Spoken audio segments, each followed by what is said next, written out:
Hello बच्चों, आज हम पढ़ेंगे एनसीईआरटी का एक बहुत ही important topic myasthenia gravis. NCERT में skeletal and muscle locomotion and movement वाला जो चैप्टर है उसके लास्ट में जो डिजीज़ दी हुई हैं उनमें से एक डिजीज़ है माइस्थेनिया ग्रेविस।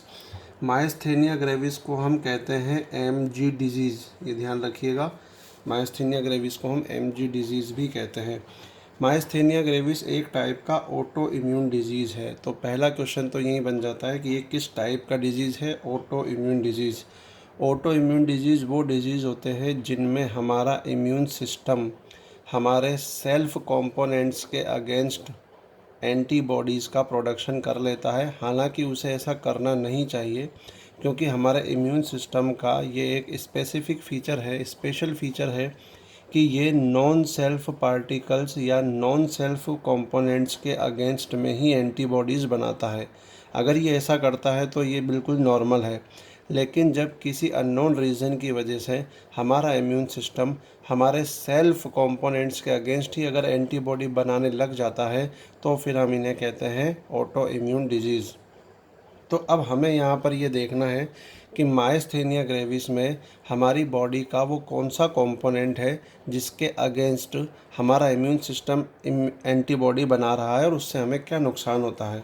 तो माइस्थेनिया ग्रेविस एक ऑटो इम्यून डिजीज़ है जो कि न्यूरोमस्कुलर जंक्शन को अफेक्ट करती है। न्यूरोमस्कुलर जंक्शन आप जानते होंगे कि एक न्यूरॉन जो है वो मसल फाइबर से अटैच होता है।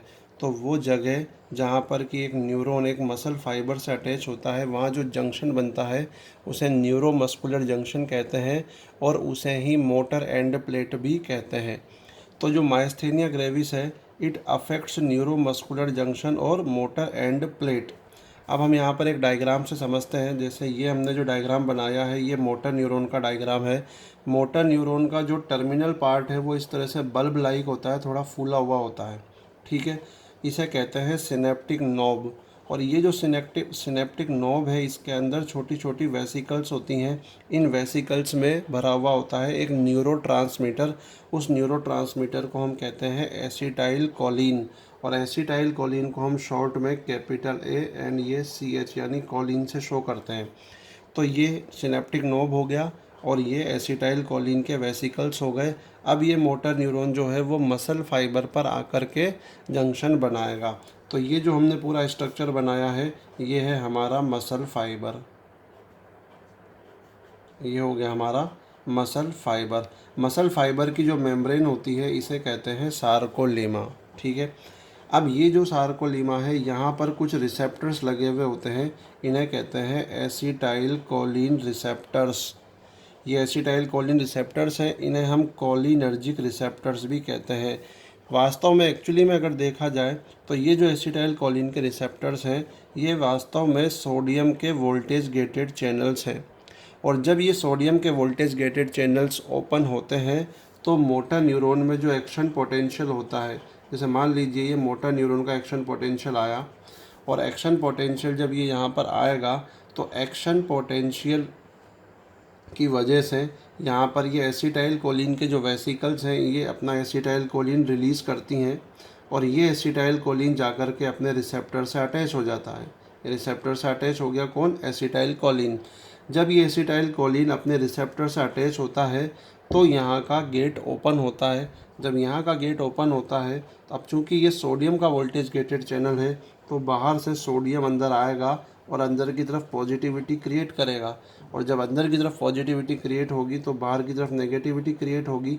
इसे हम कहते हैं डीपोलराइजेशन, और इस डीपोलराइजेशन की वजह से ही मसल में कॉन्ट्रैक्शन स्टार्ट होता है। तो ये एक सिंपल सी बात हमने यहाँ पर समझी। अब हमें ये समझना है कि माइस्थेनिया ग्रेविस में क्या होता है। सिंपल सी बात, सबसे इम्पोर्टेंट बात हमें ये ध्यान रखनी है कि माइस्थेनिया ग्रेविस में ये जो एसिटाइल कोलिन के रिसेप्टर्स हैं, ये जो कोलिनर्जिक रिसेप्टर्स हैं, इनके अगेंस्ट में बन जाती है एंटीबॉडीज़।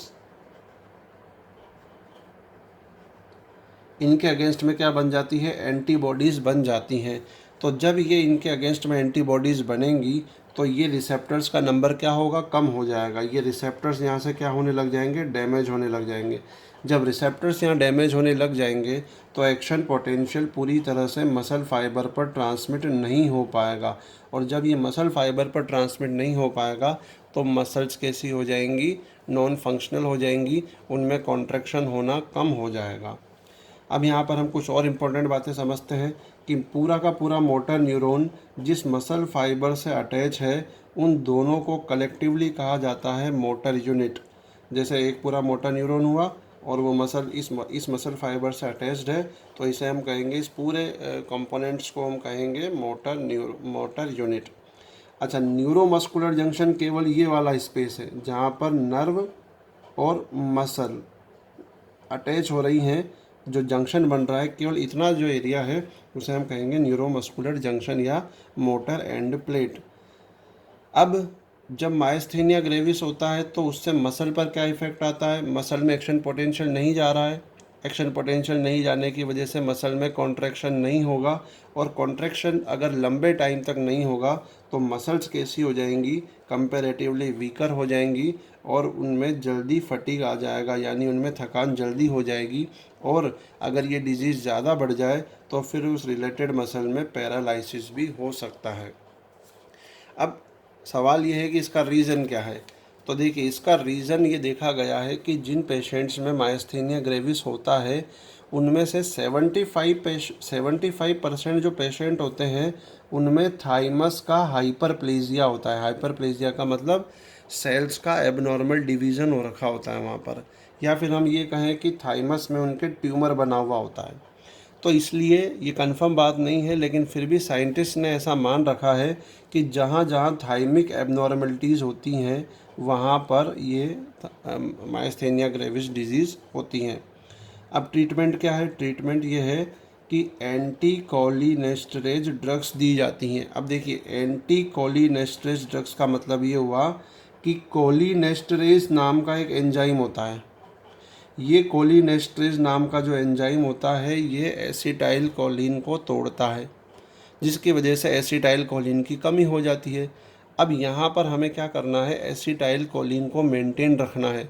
अगर हमें एसिटाइल कोलिन को मेंटेन रखना है तो हमें एसिटाइल कोलिनेस्टरेज एंजाइम को हटाना पड़ेगा या इसके अगेंस्ट में वर्क करना पड़ेगा।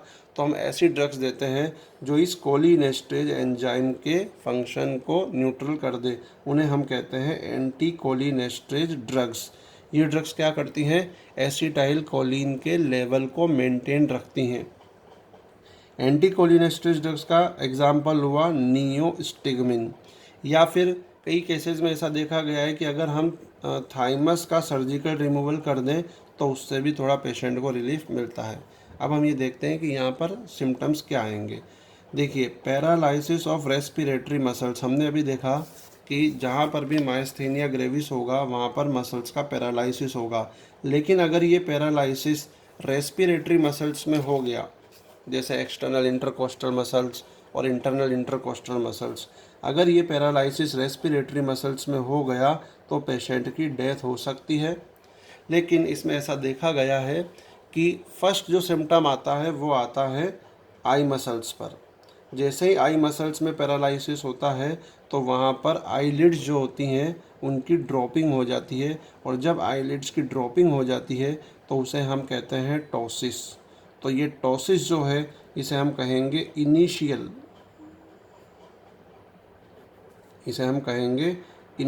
सिम्टम। किसका इनिशियल सिम्टम है, initial symptom of MG disease. ठीक है, तो यहाँ पर एक बार हम दोबारा से देख लेते हैं कि माइस्थेनिया ग्रेविस जो है वो एक टाइप का ऑटो इम्यून डिजीज़ है। पहला पॉइंट, इसमें जो एंटीबॉडीज़ बनती हैं, ये जो हम बता रहे हैं कि एंटीबॉडीज़ बनती हैं, ये किसके अगेंस्ट में बनती है, एसिटाइल कोलिन रिसेप्टर्स या कोलिनर्जिक रिसेप्टर्स के अगेंस्ट में बनती है।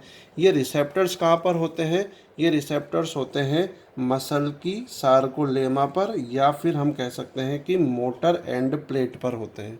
ठीक है, इसमें इफ़ेक्ट क्या आता है, इफ़ेक्ट ये आएगा कि मसल्स वीक हो जाएंगी, फटीग जल्दी हो जाएगा, पैरालाइसिस होने के चांसेस रहते हैं।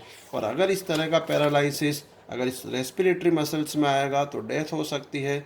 लेकिन इनिशियल जो सिम्टम आता है वो आता है आई मसल्स के अंदर। अगली बार हम एक नई डिजीज़ के साथ मिलेंगे, तब तक के लिए आप पढ़ाई करते रहिए। Thank you.